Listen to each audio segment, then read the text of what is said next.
जय हिंद। मैं दुर्गेश, स्वागत है आपका आपके अपने YouTube channel the GS research centre में। आज हम बात करने वाले हैं अधिकार, मौलिक अधिकार और मानवाधिकार के बारे में। यहाँ से कभी कभी ऑब्जेक्टिव क्वेश्चंस पूछे जाते हैं। तो देखेंगे ये जो अधिकार है, अधिकार सामाजिक जीवन की वो परिस्थितियाँ हैं जिनके अभाव में किसी भी व्यक्ति के व्यक्तित्व का विकास नहीं हो पाता।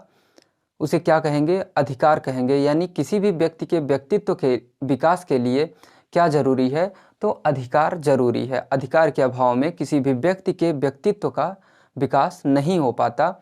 और ये भी कह सकते हैं कि अधिकार वह मांग है जो समाज के द्वारा मांगी जाती है और राज्य द्वारा पूर्ण की जाती है या राज्य द्वारा उसे स्वीकार किया जाता है। और किसी भी राज्य की पहचान उसके द्वारा प्रदान किए गए अधिकारों से ही की जाती है। यानी उस राज्य में कैसी व्यवस्था लागू है, उस राज्य में राजतंत्र है कि गणतंत्र है, कैसी व्यवस्था है, क्या क्या अधिकार दिए गए हैं, इसी से पता चलता है। तो किसी भी राज्य की पहचान कैसे की जाएगी? उस राज्य द्वारा प्रदत्त अधिकारों से की जाएगी। उस राज्य द्वारा क्या क्या अधिकार उस अपने नागरिकों को दिए गए हैं, इससे उस राज्य के बारे में पता चलता है। और देखेंगे मौलिक अधिकार। आप भारतीय संविधान पढ़ेंगे तो भारतीय संविधान के तीसरे भाग में अनुच्छेद 12 से 35 तक मौलिक अधिकार का प्राविधान किया गया है। और मौलिक अधिकार अमेरिका के संविधान से लिया गया है। यहाँ से प्रश्न पूछा जाता है कि मौलिक अधिकार कहाँ से लिया गया है? तो मौलिक अधिकार अमेरिका के संविधान से लिया गया है। और भारतीय संविधान के किस भाग में है मौलिक अधिकार का प्राविधान? तो भाग 3 में मौलिक अधिकार का प्राविधान है और अनुच्छेद 12 से 35 तक है। यहाँ से प्रश्न पूछे जाते हैं। और मौलिक अधिकार वाद्य योग्य होता है, यानी जस्टिसिएबल होता है। मौलिक अधिकार क्या होता है? जस्टिसिएबल होता है, यानी वाद्य योग्य होता है। वाद्य योग्य का मतलब होता है कि ऐसा प्राविधान जिसे न्यायालय के द्वारा लागू करवाया जाए उसे क्या कहेंगे? वाद्य योग्य। यानी मौलिक अधिकार को न्यायालय के द्वारा लागू करवाया जाता है, इसीलिए इसे क्या कहेंगे? वाद्य योग्य होता है। मौलिक अधिकार वाद्य योग्य होता है। और मौलिक अधिकार निलंबनीय भी होता है। निलंबनीय का मतलब होता है रोकना, यानी मौलिक अधिकार को रोका जा सकता है, निलंबित किया जा सकता है कुछ परिस्थितियों में। यानी राज्य की यानी देश की एकता, अखंडता एवं सुरक्षा को ध्यान में रखते हुए राष्ट्रहित में और शांति व्यवस्था कायम रखने के लिए राष्ट्रहित में इसको निलंबित किया जा सकता है। यानी मौलिक अधिकार को कुछ समय के लिए निलंबित किया जा सकता है, रोका जा सकता है, कुछ समय के लिए समाप्त किया जा सकता है, राष्ट्रहित में लेकिन होना चाहिए। यानी राष्ट्र की एकता, अखंडता और सुरक्षा को ध्यान में रखते हुए शांति व्यवस्था बनाए रखने के लिए मौलिक अधिकार को निलंबित किया जा सकता है। तो प्रश्न पूछा जाता है कि कौन सा अधिकार निलंबनीय है?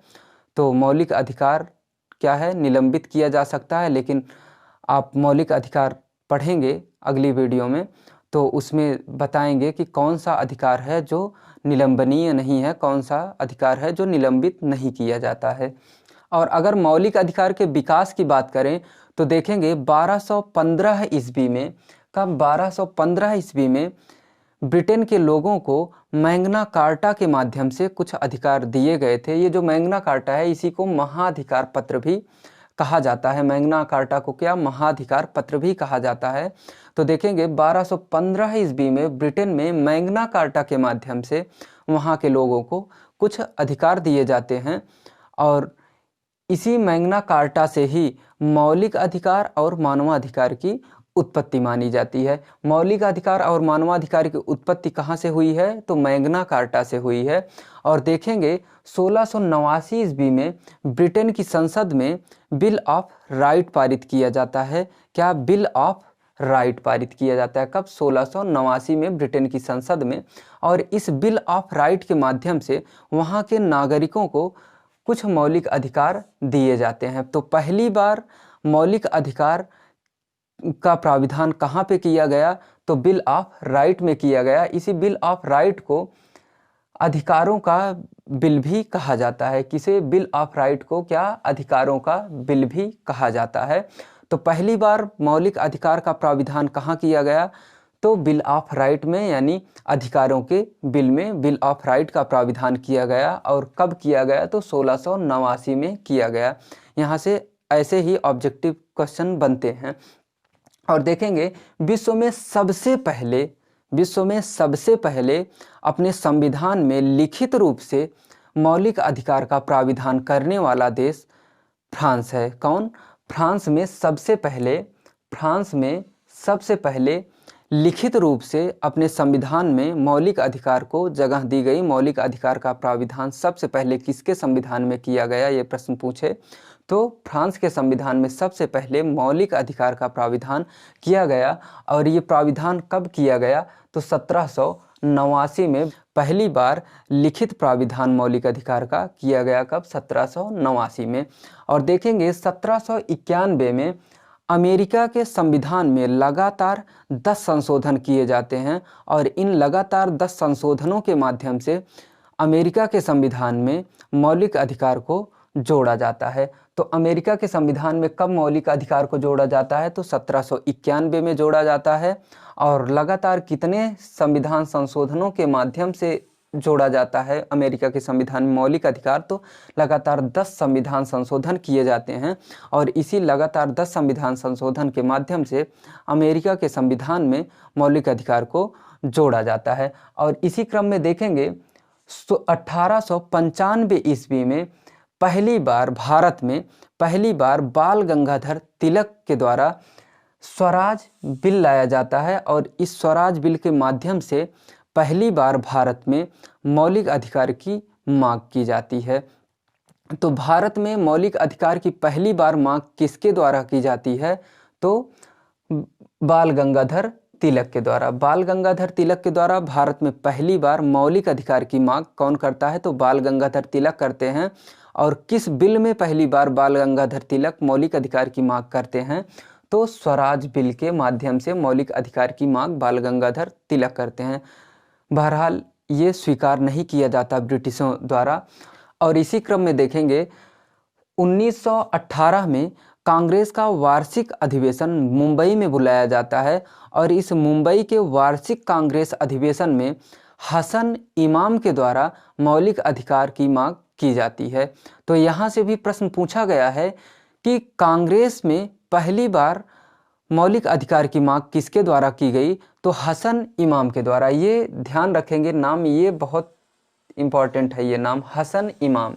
तो हसन इमाम के द्वारा कांग्रेस में पहली बार मौलिक अधिकार की मांग किसके द्वारा की गई? तो हसन इमाम के द्वारा की गई। और कांग्रेस के किस अधिवेशन में पहली बार मौलिक अधिकार की मांग की गई? तो मुंबई अधिवेशन में। मुंबई कांग्रेस के वार्षिक अधिवेशन मुंबई में हुआ था 1918 का। इसी मुंबई अधिवेशन में मौलिक अधिकार की मांग हसन इमाम द्वारा की गई। भारत में पहली बार मौलिक अधिकार की मांग किसके द्वारा की गई? तो बाल गंगाधर तिलक के द्वारा स्वराज बिल के माध्यम से। और कांग्रेस में पहली बार मौलिक अधिकार की मांग किसके द्वारा की गई? तो हसन इमाम के द्वारा की गई। और बम्बई के कांग्रेस अधिवेशन में की गई 1918 में। और इसी क्रम में देखेंगे 1927 ईस्वी में कांग्रेस का वार्षिक अधिवेशन मद्रास में होता है। और इस मद्रास अधिवेशन में डॉक्टर एम ए अंसारी के द्वारा मौलिक अधिकार के प्रस्ताव को पारित कर दिया जाता है। यहाँ ध्यान देंगे, मौलिक अधिकार की मांग सबसे पहले कांग्रेस में कौन करता है? तो हसन इमाम करते हैं। लेकिन इस मौलिक अधिकार का प्रस्ताव किसके द्वारा पारित किया जाता है कांग्रेस में? तो एम ए अंसारी के द्वारा। यहाँ से भी प्रश्न पूछा जाता है कि कांग्रेस में मौलिक अधिकार का प्रस्ताव पहली बार कब पारित किया गया? तो 1927 में पारित किया गया। और ये भी पूछा जाता है कि कांग्रेस के किस अधिवेशन में मौलिक अधिकार का प्रस्ताव पहली बार पारित किया गया? तो मद्रास अधिवेशन में मौलिक अधिकार का प्रस्ताव पारित किया गया। और किसके द्वारा पारित किया गया? तो डॉक्टर एम ए अंसारी के द्वारा इस प्रस्ताव को पारित कर दिया गया। लेकिन देखेंगे ये जो लगातार भारत में 3 मांगें हुई 1895, 1918 और 1927 में। 1895 में पहली बार बाल गंगाधर तिलक द्वारा मांग की गई स्वराज बिल के माध्यम से इसे नहीं माना गया, इसे रिजेक्ट कर दिया गया। किसके द्वारा? ब्रिटिशों के द्वारा। और हसन इमाम के द्वारा कांग्रेस में पहली बार मांग की गई, इसे भी रिजेक्ट कर दिया गया, ये भी मांग स्वीकार नहीं की गई। और तीसरी मांग एम.ए. अंसारी के द्वारा जो प्रस्ताव पारित किया गया मौलिक अधिकार के मांग का, उसे भी अस्वीकार कर दिया गया, उसे भी रिजेक्ट कर दिया गया। तो देखेंगे ये जो लगातार 3 मांगे हैं, ये तीनों अस्वीकार कर दी गई। और इसी क्रम में देखेंगे 1928 में मोतीलाल नेहरू के द्वारा नेहरू रिपोर्ट प्रस्तुत की जाती है। और इस नेहरू रिपोर्ट में मौलिक अधिकार और राज्य के नीति निर्देशक तत्व, क्या मौलिक अधिकार और राज्य के नीति निर्देशक तत्व दोनों का प्राविधान किया गया था। और इस नेहरू रिपोर्ट को कांग्रेस द्वारा पारित भी कर दिया जाता है। तो नेहरू रिपोर्ट कब प्रस्तुत की गई थी? 1928 में प्रस्तुत की गई थी। नेहरू रिपोर्ट को तैयार किसने किया था? तो मोतीलाल नेहरू ने तैयार किया था। यहाँ से प्रश्न कई बार पूछा गया है कि मोतीलाल नेहरू के द्वारा कौन सी रिपोर्ट तैयार की गई थी और नेहरू रिपोर्ट किसके द्वारा तैयार की गई थी, ये भी पूछा गया है। और पहली बार मौलिक अधिकार और राज्य के नीति निर्देशक तत्व का प्राविधान किसमें किया गया था? तो नेहरू रिपोर्ट में किया गया था। इसे कांग्रेस के मंच से पारित कर दिया गया था, कांग्रेस द्वारा पारित कर दिया गया था। और इसी क्रम में देखेंगे 1931 में कांग्रेस का अधिवेशन कराची में होता है। और इस कांग्रेस के कराची अधिवेशन में सरदार वल्लभ भाई पटेल के द्वारा मौलिक अधिकार के प्रस्ताव को पारित कर दिया जाता है। कब? कांग्रेस के कराची अधिवेशन में सरदार वल्लभ भाई पटेल द्वारा कांग्रेस के मंच से मौलिक अधिकार का प्रस्ताव पारित कर दिया जाता है। किस अधिवेशन में? कराची अधिवेशन में। और देखेंगे पहली बार 1946 में। कब? 1946 में पहली बार मौलिक अधिकार के प्रावधान को स्वीकार किया जाता है ब्रिटिशों द्वारा। और ये किसके द्वारा? कैबिनेट मिशन के द्वारा पहली बार मौलिक अधिकार के प्रस्ताव को स्वीकार कर लिया जाता है। ये भी प्रश्न पूछा गया है कि पहली बार मौलिक अधिकार का प्रस्ताव किसके द्वारा स्वीकार किया गया? तो कैबिनेट मिशन के द्वारा स्वीकार किया गया, जब ब्रिटेन के परिप्रेक्ष्य में पूछेगा तो। और देखेंगे पहली बार इसी कैबिनेट मिशन की सिफारिश पे ही भारत में मौलिक अधिकार तथा अल्पसंख्यक समिति का गठन किया जाता है। और इस अल्पसंख्यक समिति के अध्यक्ष सरदार वल्लभ भाई पटेल को बनाया जाता है। किसकी सिफारिश पे?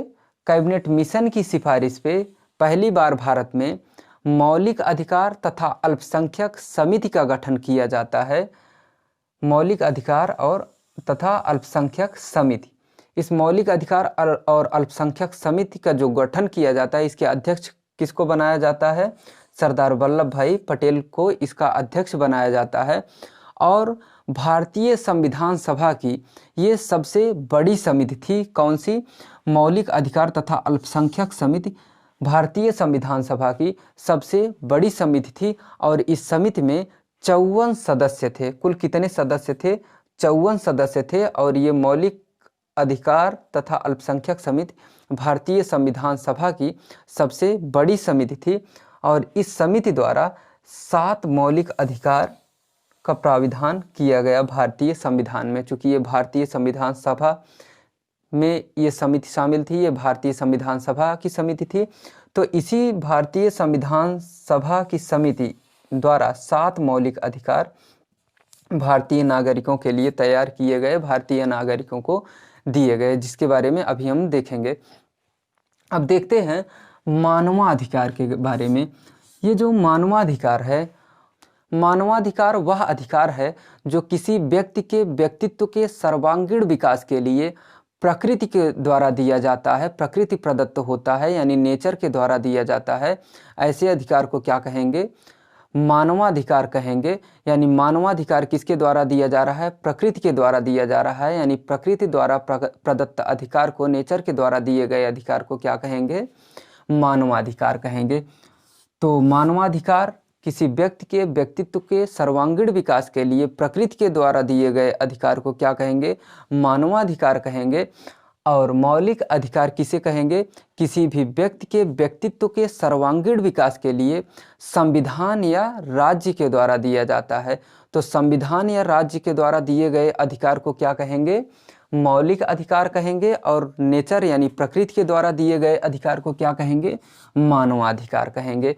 और ये अधिकार हमने बताया किसी भी व्यक्ति के व्यक्तित्व के विकास के लिए जरूरी है, लेकिन मौलिक अधिकार और मानवाधिकार किसी भी व्यक्ति के व्यक्तित्व के सर्वांगीण विकास के लिए जरूरी है, यानी पूरी तरह से उसका विकास हो सके, हर दिशा में उसका विकास हो सके। इसके लिए क्या जरूरी है? मौलिक अधिकार और मानवाधिकार जरूरी है।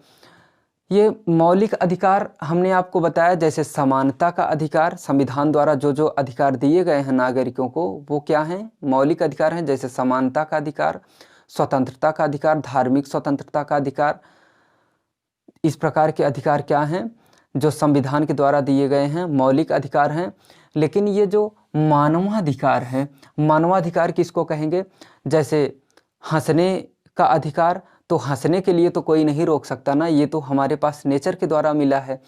तो हंसने के अधिकार को क्या कहेंगे? मानवाधिकार। रोने का अधिकार, ये किसके द्वारा? संविधान ने तो इसको दिया नहीं है, ये तो विश्व के सभी मानव प्रजाति को, सबको रोने का अधिकार मिला हुआ है, ये नेचर के द्वारा, ये नेचुरल है। तो इसको क्या कहेंगे? मानवाधिकार कहेंगे। भूख लग रही है, खाने का अधिकार कौन सा अधिकार है? मानवाधिकार। इस प्रकार के जो भी नेचर के द्वारा जो भी अधिकार दिए गए हैं वो सब कौन से अधिकार हैं? मानवाधिकार हैं। लेकिन संविधान के द्वारा जो अधिकार दिए गए हैं वो कौन से अधिकार हैं? मौलिक अधिकार होंगे। और देखेंगे 10 दिसंबर 1948 को, कब? 10 दिसंबर 1948 को संयुक्त राष्ट्र संघ यानी यूएनओ के द्वारा अंतर्राष्ट्रीय मानवाधिकार सम्मेलन का आयोजन किया गया था। क्या? अंतर्राष्ट्रीय मानवाधिकार सम्मेलन का आयोजन संयुक्त राष्ट्र संघ द्वारा 10 दिसंबर 1948 को किया गया था। और इसी अंतर्राष्ट्रीय सम्मेलन में विश्व के सभी मानव के लिए 30 अनुच्छेदों के माध्यम से मानवाधिकार प्रदान किए गए। तो संयुक्त राष्ट्र संघ के द्वारा तैयार किया गया मानवाधिकार का प्राविधान कितने अनुच्छेदों में है? 30 अनुच्छेदों में। इस 30 अनुच्छेदों के माध्यम से विश्व के सभी मानव को मानवाधिकार प्रदान किया गया है यूएनओ के द्वारा। और इसी यूएनओ यानी संयुक्त राष्ट्र संघ के द्वारा ये निर्णय लिया गया कि प्रत्येक 10 दिसंबर को, कब? प्रत्येक 10 दिसंबर को अंतर्राष्ट्रीय मानवाधिकार दिवस के रूप में मनाया जाएगा। यहाँ से प्रश्न कई बार पूछा गया है कि अंतर्राष्ट्रीय मानवाधिकार दिवस कब मनाया जाता है? तो 10 दिसंबर को अंतर्राष्ट्रीय मानवाधिकार दिवस के रूप में मनाया जाता है। और ये कौन निर्णय लिया, कब निर्णय लिया गया? तो ये संयुक्त राष्ट्र संघ के द्वारा ये निर्णय लिया गया कि प्रत्येक 10 दिसंबर को अंतर्राष्ट्रीय मानवाधिकार दिवस के रूप में मनाया जाएगा। और देखेंगे भारत में राष्ट्रीय मानवाधिकार आयोग का गठन कब किया गया? 1992 में। भारत में 1992 में राष्ट्रीय मानवाधिकार आयोग का गठन किया गया। और वर्तमान में राष्ट्रीय मानवाधिकार आयोग के अध्यक्ष, भारत में राष्ट्रीय मानवाधिकार आयोग के अध्यक्ष HL दत्तू हैं। कौन? HL दत्तू वर्तमान में राष्ट्रीय मानवाधिकार आयोग के अध्यक्ष हैं। और ये जो मानवाधिकार है ये संविधानेतर संस्था है, यानी संविधानेतर व्यवस्था है। क्या? मानवाधिकार संविधानेतर। ये जो संविधानेतर है इसी को एक्स्ट्रा कॉन्स्टिट्यूशनल बॉडी भी कहा जाएगा। इंग्लिश में क्या कहेंगे? एक्स्ट्रा कॉन्स्टिट्यूशनल बॉडी, यानी संविधानेतर संस्था। संविधानेतर संस्था हम उसको कहेंगे जिसका वर्णन संविधान में तो नहीं है, लेकिन वो संविधान से अलग नहीं है, यानी संविधान का ही भाग है, लेकिन उसका जिक्र संविधान में नहीं है, संविधान में उसके बारे में नहीं लिखा गया, लेकिन उसको संविधान से अलग नहीं किया जा सकता, वो संविधान का ही भाग है। उसको क्या कहेंगे? एक्स्ट्रा कॉन्स्टिट्यूशनल बॉडी, यानी संविधानेतर संस्था। तो मानवाधिकार क्या है? संविधानेतर संस्था है, यानी एक्स्ट्रा कॉन्स्टिट्यूशनल बॉडी है। और देखेंगे अभी हाल ही में जनवरी 2020 में। कब? जनवरी 2020 में सुप्रीम कोर्ट ने अपने एक निर्णय में कहा कि संपत्ति का अधिकार अब मानवाधिकार है। यानी इसके पहले संपत्ति का अधिकार शुरू में क्या था? संपत्ति का अधिकार मौलिक अधिकार था, लेकिन 44वां संविधान संशोधन हुआ, उसमें संपत्ति के अधिकार को लीगल राइट यानी कानूनी अधिकार बना दिया गया था, यानी विधिक अधिकार बना दिया गया था। लेकिन अब जनवरी 2020 में सुप्रीम कोर्ट ने एक निर्णय दिया जिसके अनुसार अब संपत्ति का अधिकार क्या हो गया? मानवाधिकार हो गया। तो संपत्ति का अधिकार, संपत्ति को धारण करने का अधिकार क्या है? ये मानवाधिकार है। ये अब लीगल राइट नहीं रह गया और मौलिक अधिकार भी नहीं है। क्या है? मानवाधिकार। इसको ध्यान देंगे, ये ही एग्जाम में पूछे जाने की संभावना है। क्योंकि अगर ध्यान नहीं देंगे तो वही रटा रटाया तुरंत टिक कर देंगे कि लीगल राइट है, कानूनी अधिकार है, विधिक अधिकार है, क्या? संपत्ति का अधिकार। लेकिन अब क्या है? मानवाधिकार है संपत्ति का अधिकार। और अगर आप इसका स्क्रीनशॉट लेना चाहें तो ले लें, फिर देखते हैं मौलिक अधिकार कौन कौन से हैं, कहाँ से कहाँ तक हैं। तो आइए देखते हैं भारत के मूल संविधान में कौन से 7 मौलिक अधिकार का प्राविधान किया गया है। यानी भारतीय संविधान सभा की सबसे बड़ी समिति मौलिक अधिकार तथा अल्पसंख्यक समिति के द्वारा कौन से 7 मौलिक अधिकार का प्राविधान किया गया था भारतीय संविधान में, जिसमें देखेंगे पहला मौलिक अधिकार है समानता का अधिकार। भारतीय संविधान आप पढ़ेंगे, भारतीय संविधान के तीसरे भाग में मौलिक अधिकार का प्राविधान किया गया है और मौलिक अधिकार अनुच्छेद 12 से लेकर अनुच्छेद 35 तक मौलिक अधिकार का प्राविधान है। और अनुच्छेद 12 पढ़ेंगे, उसमें राज्य की परिभाषा दी गई है, यानी राज्य को परिभाषित किया गया है। जबकि अनुच्छेद 13 में मौलिक अधिकारों से असंगत तथा उसका अल्पीकरण करने वाली विधियों से संबंधित है। उसके बाद ये 7 मौलिक अधिकार का प्राविधान किया गया है भारतीय संविधान में। तो पहला मौलिक अधिकार क्या है? समानता का अधिकार है। इसी को क्या कहेंगे? Right to equality. Right to equality यानी समानता का अधिकार पहला मौलिक अधिकार है भारतीय संविधान में। और इसका जिक्र कहाँ से कहाँ तक किया गया है? अनुच्छेद 14 से अनुच्छेद 18 तक समानता के अधिकार का प्राविधान भारतीय संविधान में किया गया है। और देखेंगे दूसरा मौलिक अधिकार है स्वतंत्रता का अधिकार। स्वतंत्रता के अधिकार को क्या कहेंगे? Right to freedom. Right to freedom का प्राविधान भारतीय संविधान के अनुच्छेद 19 से 22 तक किया गया है। भारतीय संविधान पढ़ेंगे तो दूसरा मौलिक अधिकार आपको स्वतंत्रता का अधिकार मिलेगा। स्वतंत्रता के अधिकार का प्राविधान कहाँ से कहाँ तक? अनुच्छेद 19 से अनुच्छेद 22 तक किया गया है। और तीसरा मौलिक अधिकार शोषण के विरुद्ध अधिकार का है, यानी शोषण के विरुद्ध अधिकार यानी राइट अगेंस्ट एक्सप्लॉयटेशन, यानी शोषण के विरुद्ध अधिकार। शोषण के विरुद्ध अधिकार का प्राविधान भारतीय संविधान के अनुच्छेद 23 से अनुच्छेद 24 तक किया गया है। यानी अनुच्छेद 23 और 24 में शोषण के विरुद्ध अधिकार का प्राविधान किया गया है, यानी राइट अगेंस्ट एक्सप्लॉयटेशन का प्राविधान किसमें किया गया है? अनुच्छेद 23 से अनुच्छेद 24 तक। और चौथा मौलिक अधिकार है धार्मिक स्वतंत्रता का अधिकार, यानी right to freedom of religion. क्या? Right to freedom of religion, यानी धार्मिक स्वतंत्रता का अधिकार कहाँ से कहाँ तक किया गया है? अनुच्छेद 25 से 28 तक धार्मिक स्वतंत्रता के अधिकार का प्राविधान किया गया है भारतीय संविधान में। और अगला मौलिक अधिकार देखेंगे, 5वां मौलिक अधिकार संस्कृति एवं शिक्षा संबंधी अधिकार है। क्या? संस्कृति एवं शिक्षा संबंधी अधिकार। भारतीय संविधान पढ़ेंगे तो 5वें मौलिक अधिकार के रूप में संस्कृति एवं शिक्षा संबंधी अधिकार का प्राविधान किया गया है। इसी को कहेंगे कल्चर एंड एजुकेशनल राइट, यानी संस्कृति एवं शिक्षा संबंधी अधिकार, यानी कल्चर एंड एजुकेशनल राइट। इसका प्राविधान अनुच्छेद 29 से 30 तक किया गया है। भारतीय संविधान पढ़ेंगे, आप देखेंगे अनुच्छेद 29 और 30 में संस्कृति एवं शिक्षा संबंधी अधिकार का प्राविधान किया गया है।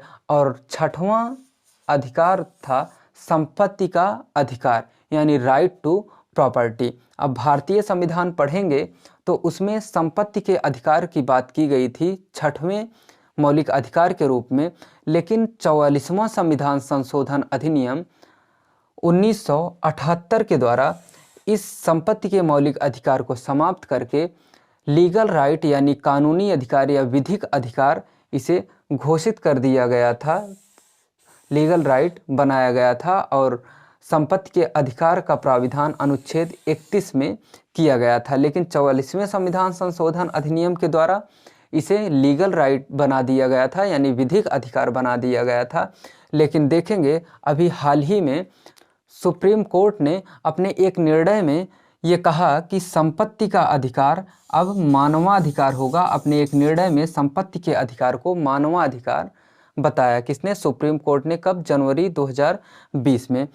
और भारतीय संविधान पढ़ेंगे तो 7वें मौलिक अधिकार के रूप में संवैधानिक उपचारों का अधिकार की बात की गई है। संवैधानिक उपचारों के अधिकार की बात 7वें मौलिक अधिकार के रूप में की गई थी। संवैधानिक उपचारों के अधिकार को कहेंगे राइट टू कॉन्स्टिट्यूशनल रेमेडीज। क्या? राइट टू कॉन्स्टिट्यूशनल रेमेडीज, यानी संवैधानिक उपचारों का अधिकार।